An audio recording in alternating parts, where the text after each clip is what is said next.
देश में जो निर्वाचन आयोग है, ये एक संवैधानिक संस्था है।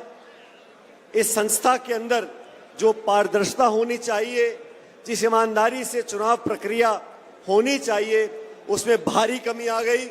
राहुल गांधी जी ने प्रमाण दिए, देश की जनता को बताया कैसे हम सब की आंखों के सामने वोटों की चोरी हो रही है। इस वोट चोरी को रोकने के लिए, निर्वाचन आयोग की पारदर्शिता को स्थापित करने के लिए, और 11 साल से जो लोग दिल्ली में शासन चला रहे हैं उन्हें कोई परवाह नहीं है।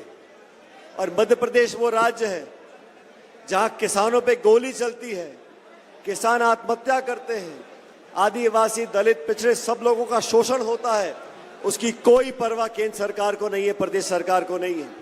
एक तो वोट चोरी करना, शासन में आना, सत्ता में बैठने के बाद किसान नौजवान को लगातार शोषित करना, प्रताड़ित करना, ये सरकार ने किया है। और मैं धन्यवाद देना चाहता हूं राहुल गांधी जी का। राहुल गांधी जी ने तमाम चुनौतियों के बावजूद जनता को ये दिखाया कि कैसे निर्वाचन आयोग के अंदर वोटर लिस्ट में गड़बड़ी हो रही है, मतदान में गड़बड़ी हो रही है। और जब चोरी पकड़ी गई, हमने जब कहा कि जांच करो, निर्वाचन आयोग ने कोई जांच नहीं कराई, बल्कि राहुल गांधी जी को बोला आप हमें हलफनामा लिख कर दो। हम थाने में जाए रिपोर्ट लिखवाने और थानेदार बोले कि पहले हलफनामा दो। ये कहां का न्याय है?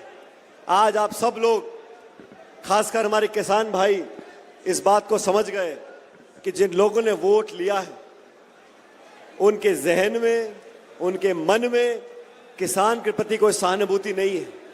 आज खाद, बीज, बिजली, पानी, इसकी कोई चिंता प्रदेश सरकार को नहीं है। और जब यहां पर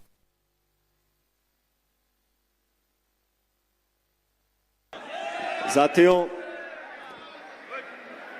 कोई हमारी आवाज दबाने की कितनी कोशिश कर ले, ये आवाज दबने वाली नहीं है।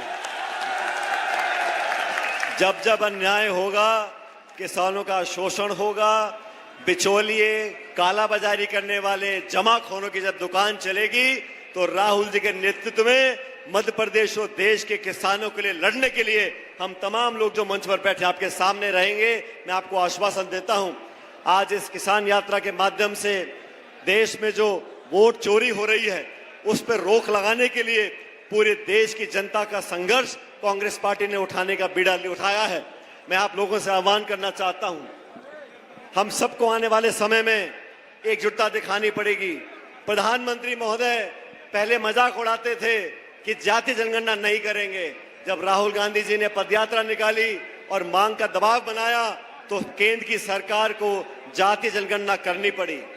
राहुल गांधी जी ने कहा ये जीएसटी जो गब्बर सिंह टैक्स है, इसकी 6 दरें मत करो, सिर्फ 2 दर करो। 6 साल तक अपनी जिद पे अड़े रहे और अंत में आके जो राहुल गांधी जी कहते थे उस बात को माना और जीएसटी की सिर्फ 2 दरें कर दी हैं।